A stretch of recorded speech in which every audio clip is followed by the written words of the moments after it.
Commencing countdown. 3, 2, 1. This is the Contracting Experience, connecting government contracting professionals to the world around them through conversations with acquisition influencers, insights into evolving hot topics, and sharing lessons learned from the field.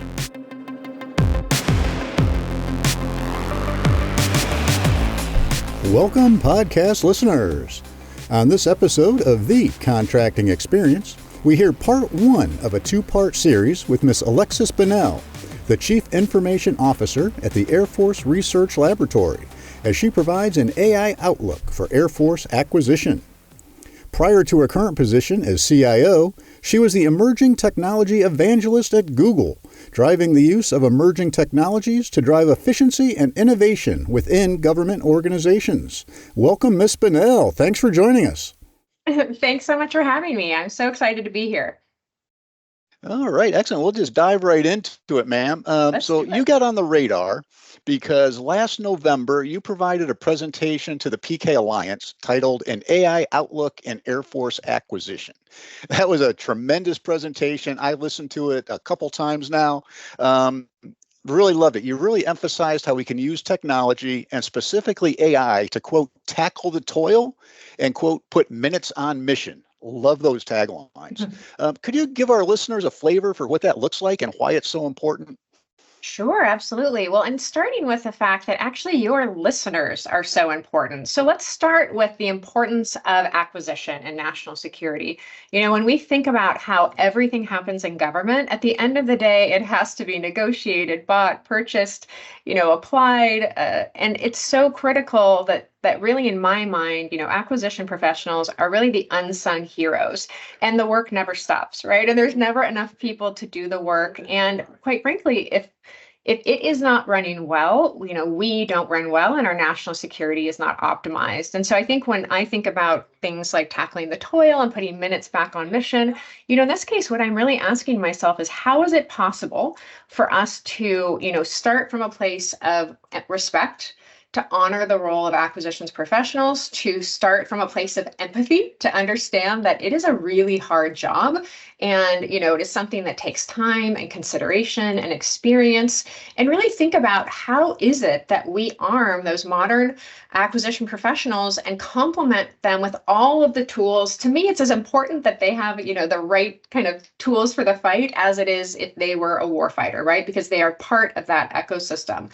So, the same way I would want to have a warfighter have the best cockpit, the best weapon, I really want to make sure that our acquisition professionals and really everyone, within our defense and national security environment has the right tools. So when I think about that, what I get excited about is, first of all, recognizing that our work includes a lot of things that maybe aren't always sexy, right? There are rules and laws and regulations and ways we do things to make sure that they're done well, they're done appropriately, they're done in a way that gives kind of everyone a fair chance at being an incredible partner to government. But there is a lot of work, right? And a lot of paperwork and, hundreds of millions of pages of reading and processing. It's really interesting just how much any individual acquisition professional has to navigate.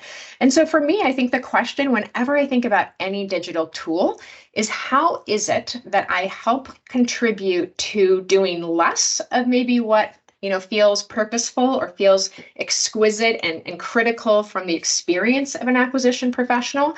And instead, how do I make sure that technology can help them do the things that maybe are not as rewarding or that technology can benefit? And then finally, the goal of that, as you mentioned, is always to give people minutes on mission. And if it's okay, I'd love to share, kind of an example of where it became clear to me that reducing toil was so critical. Is that all right? Absolutely, ma'am. That would be great. So I won't say which force, but I was lucky enough while I was at Google to often host a lot of different defense and government leaders who wanted to understand the difference in culture between working at a place like Google and maybe working at a place, within the DoD family. And so one of the things that we would tend to do is we would actually sit and do something that I called at the time like the Google Gap. So we would sit down, and I always made sure this, people always find this interesting. I always made sure that actually the people we interview are often the ones who are leaving that organization, company, or in this case, that force. And what we do is we ask them, to really rank their sense of mastery, autonomy, and purpose when they started the role, and then their sense of mastery, autonomy, and purpose now that they have chosen to move on. And what's so interesting is that their sense of autonomy, or that ability to work independently, they understood they were part of a large organization, and so they didn't necessarily expect an incredible amount of autonomy.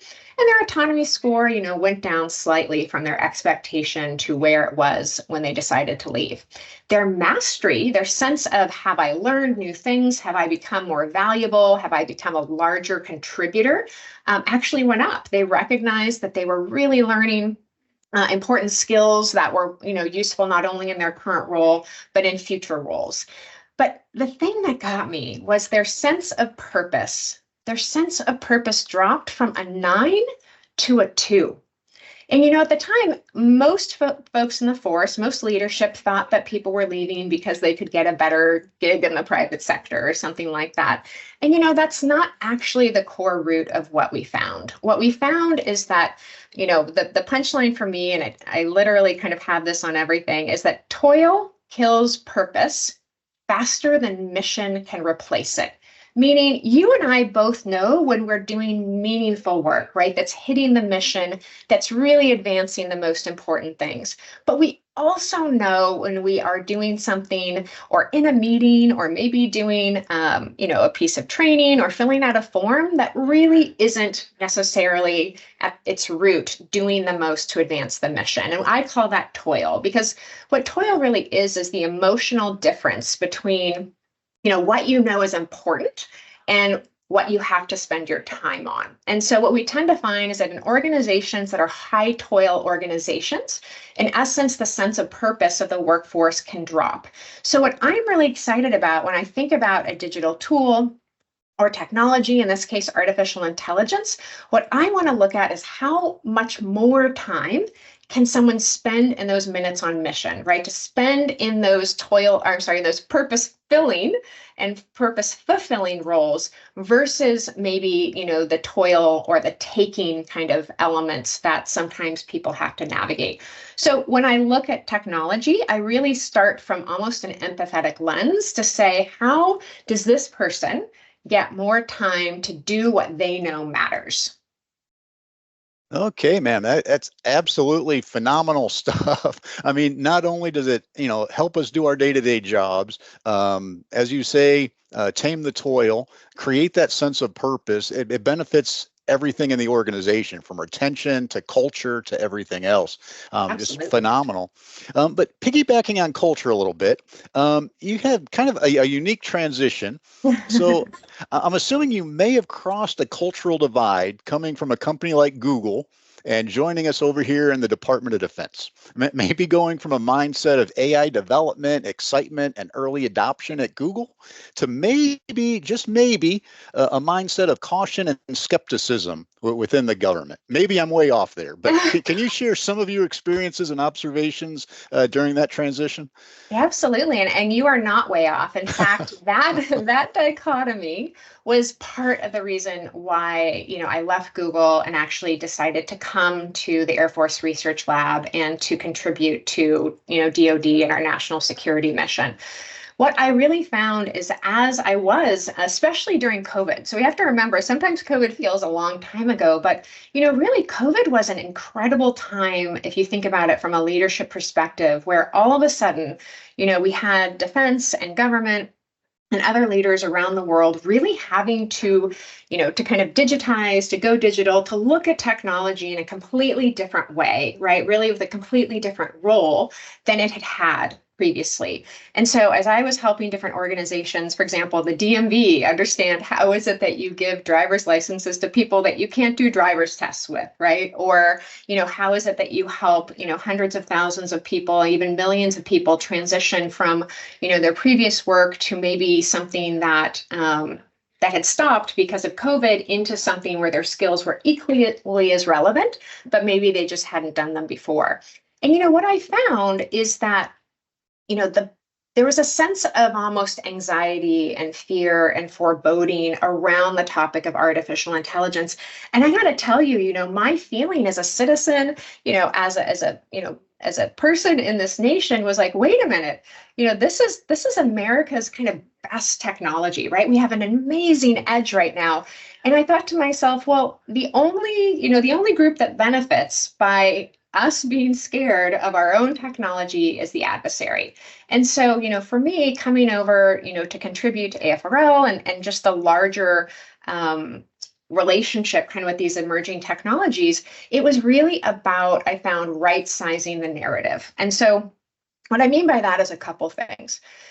First and foremost, I don't want anyone to ever feel scared of any technology, right? Or intimidated or anxious, because technology, quite frankly, I know I'm not supposed to curse on podcasts, so I'll say, technology is kind of bull doohickey or whatever we want to say, if it doesn't help people. Right? If it isn't making something better, if it isn't making the mission better. And so really holding the technology we have to that standard. But what I found is a couple of differences. So the first thing I found is that, when someone asked me what the difference between Google and, DoD was, it was a really interesting observation. And I remember kind of the moment as I was trying to wrap my head around that question. And I realized that to me, what was very different is that Google or a lot of companies in the private sector kind of understand and treat time as the ultimate weapons platform. And yet in DoD, when I went and looked at kind of where time went, it was like, oh, I don't know if DoD treats time as its most powerful weapons platform, right? And I think that this is an era now where speed is critical and technologies that can give us, dominance, as quickly as possible, not just speed of relevance, right? But speed of dominance. And so it became really clear to me that, all right, we've got to figure out what's standing in the way of this, AI adoption. And I really found two broken narratives that I will tell you I was absolutely guilty of propagating. And I'll tell you what those two are and why what I think they should be and why I think they're so dangerous. So the first thing with emerging technologies like AI is we tend to talk about them, that they're very complicated, they're very technical, right? It's something that in the realm of these very, very smart technical people. And when we take a technology and we talk about it that way to people, what in essence we're saying, without meaning to say it, is we're saying you're not smart enough to understand this technology. And I sat back and I thought, well, wait a minute. I'm around all of these people. We've all, kind of updated and, gotten and conquered every new technology that's going to come out. And we are perfectly able to understand this technology as well. So I think the first narrative shift was really being able to help people understand you are absolutely smart enough right now, today, to use this technology, to use a generative AI tool, a large language model. You are absolutely enough, instead of making it kind of exotic and mystic and feeling kind of separated from our folks. But I will say the second kind of narrative challenge that I really feel no one should accept. And that is, one of the things we often talk about when we talk about AI is we pose questions like, what about morality, responsibility, ethics? And I want to remind people that whether you are a warfighter, whether you are a public servant, a civil servant, we are expected to show up ethically, morally, responsibly, with intentionality every day. We were expected to show up that way before AI. We're expected to show up that way as we learn AI, and we're expected to show up, up that way 6 months from now, 2 years from now. And I want to drive home that point even more.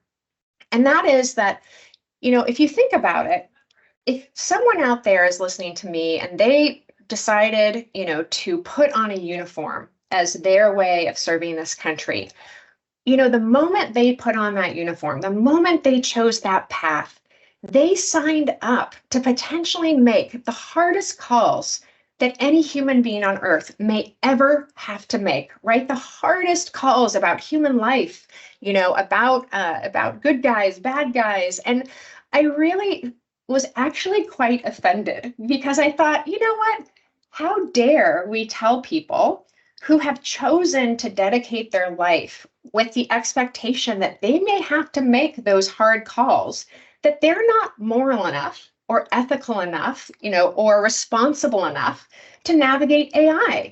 You can't trust someone with a missile or $100 million cockpit or a high-level security clearance, and then say we don't, trust you with ChatGPT, right, or Gemini or Google. And so, I got to say, I think one of the reasons of coming here was to be able to contribute and also contribute to our research on human machine teaming to say, well, what does it look like to have great human machine teaming? And that's just not about the technology. That's actually about how we as humans, whether that's in our professional roles or personal roles, really have a relationship with this technology. And, so for me, I think the culture, I'm excited. I think we're starting to turn that corner. I get to see people's kind of eyes and lives light up as they get access to these tools. But more than anything, if someone listening right now takes any message away from our time together today, it should be that they are absolutely enough. Right now, they are smart enough, they are moral and ethical enough, and they've got this. And I hope that they feel comfortable and confident leaning in, learning how this might impact their work. And I'm hoping that we can contribute to that.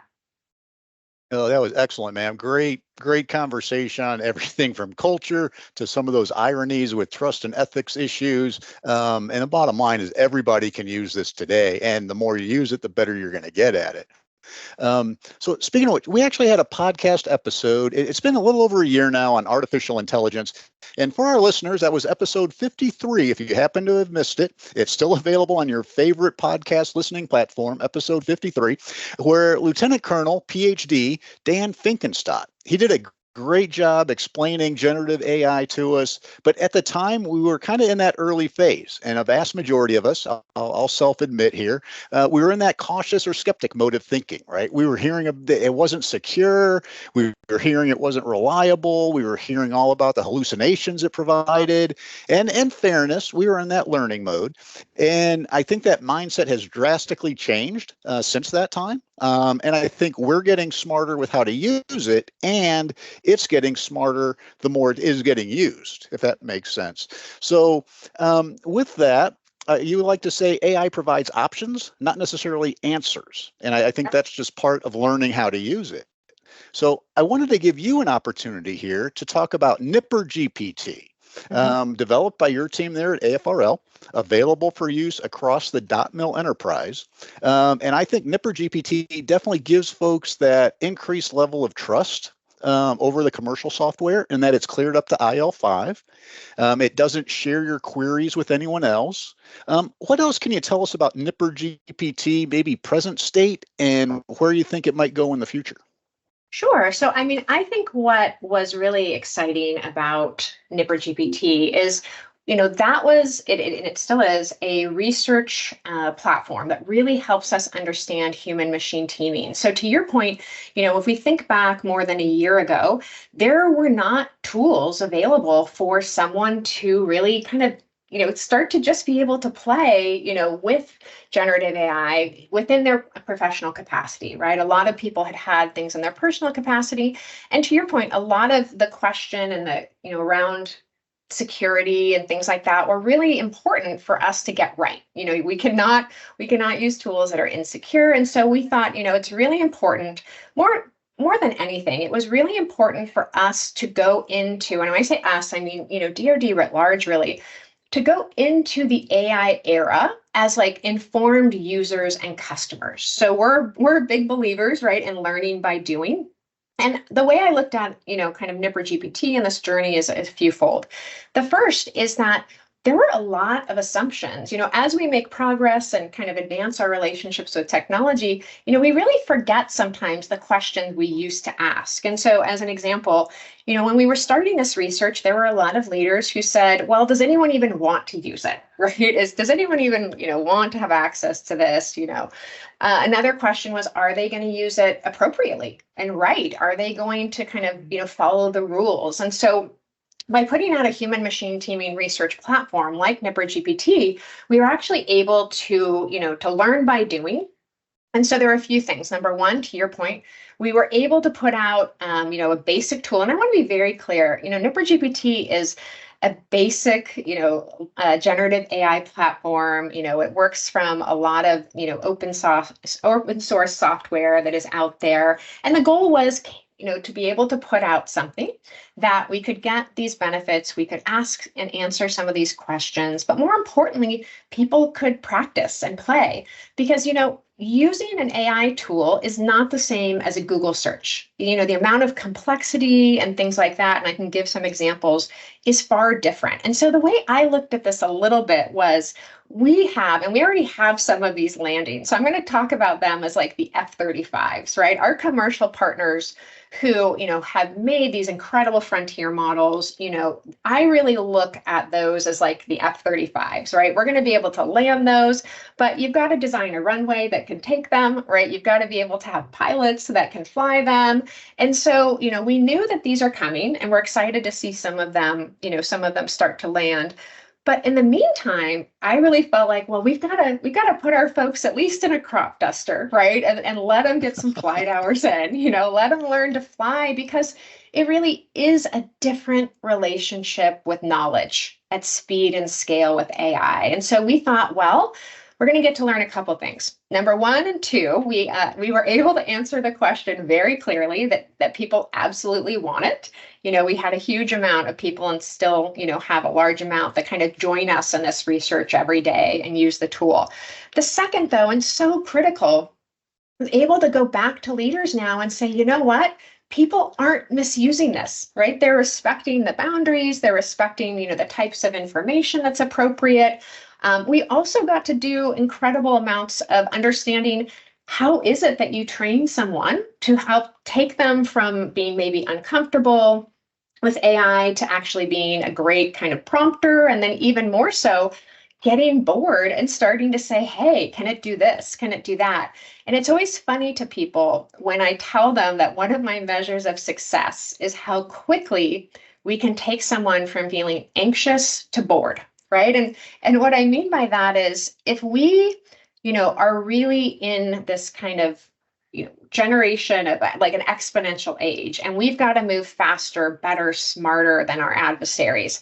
What that really means is we can have the greatest technology on earth, but if our people don't feel comfortable using it, then it doesn't, it's not brought to bear with the level and the power that it can have. And so when I think about AI, taking someone and saying, hey, here's a basic tool. It's not going to train on the info you give it. It's not going to, result in compiled classified. It's not going to judge you if you ask a silly question, right?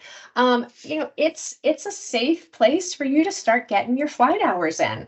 And I think what, became so interesting for us is that we started, of course, in the learning by doing to learn other critical things. We got to learn, that actually this type of work and this type of technology takes a lot of compute, right? And we made some assumptions about where that would be or how that we would have that.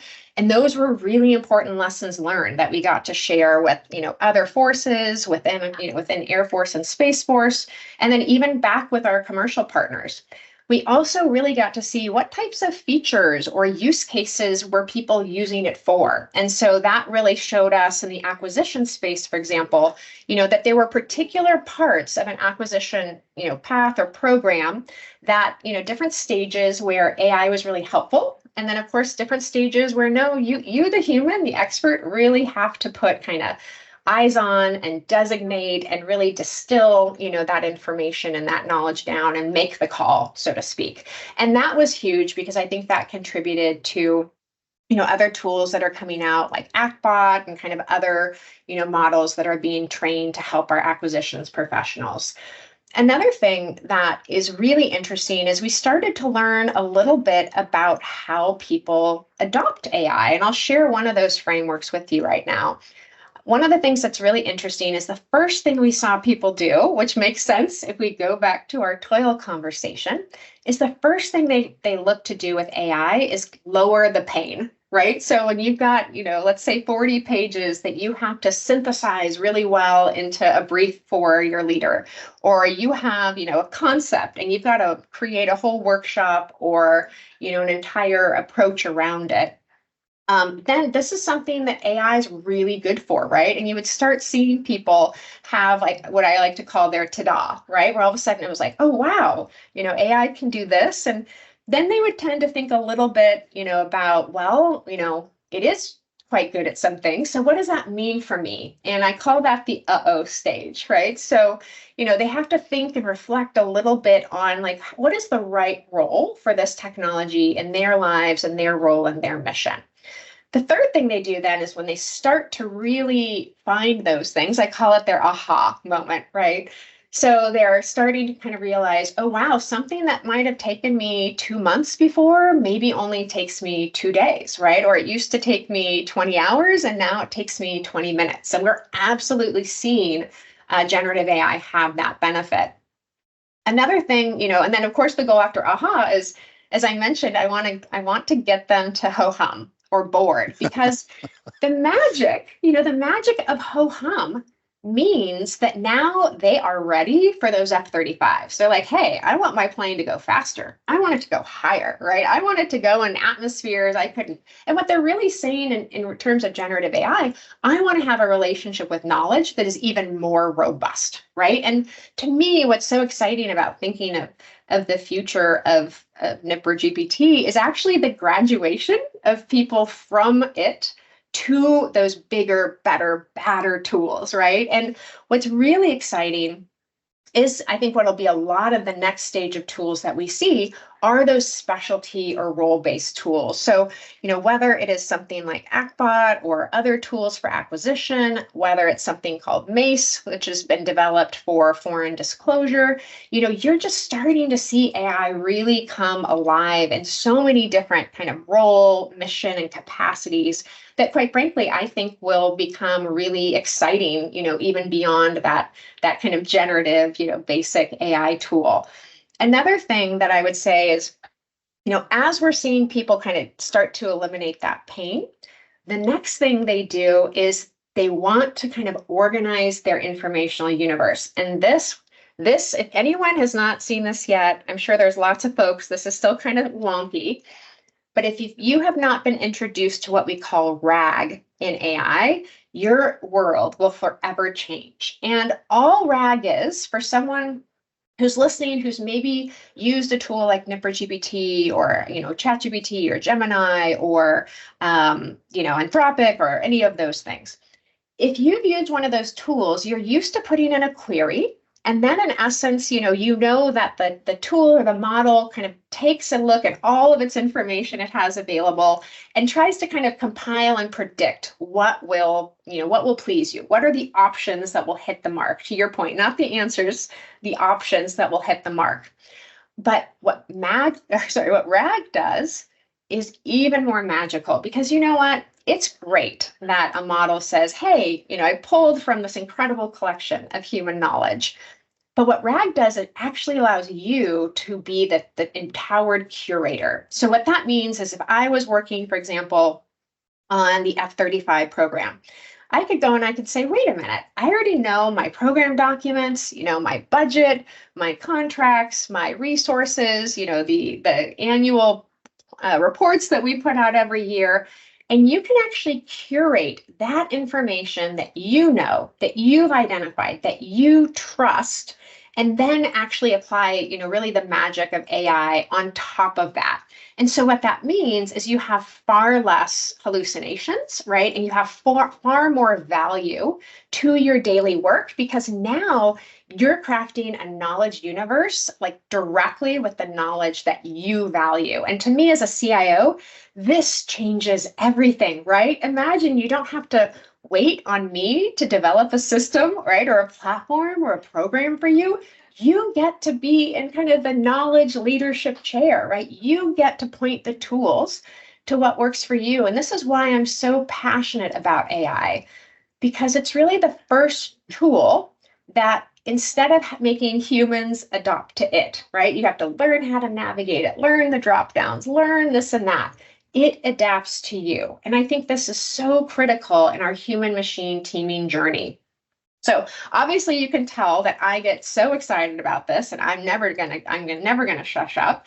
But just to close out that point, after people then start to curate those amazing, relationships with the knowledge they care about, then they start to change their process on their own, right? And this is where getting to true digital transformation from that individual instead of just digitization, right? So they've used AI to lower the pain. They've started to create and curate their own relationship with knowledge. They then change what they do and how they do it because they have a new and dynamic relationship with knowledge.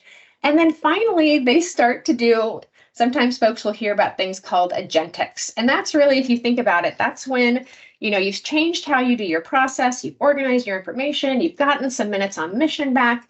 And agentics is like when you all of a sudden get to have minions that work for you. So I am very excited, to kind of tell folks that there will be a future state where, regardless if you are an individual contributor now, you will absolutely, via the power of AI, kind of have the ability to really almost magnify yourself, into kind of, I guess, you imagined you could break into kind of 5, I can't remember the superhero. There's some superhero where they kind of had 5 different versions of themselves, right? Able to fight the battle. And so I think when we get into agentics, that's going to be really interesting, because then you really have humans kind of saying, hey, machine, this is what I need. This is what's helpful. This is where I don't want to toil.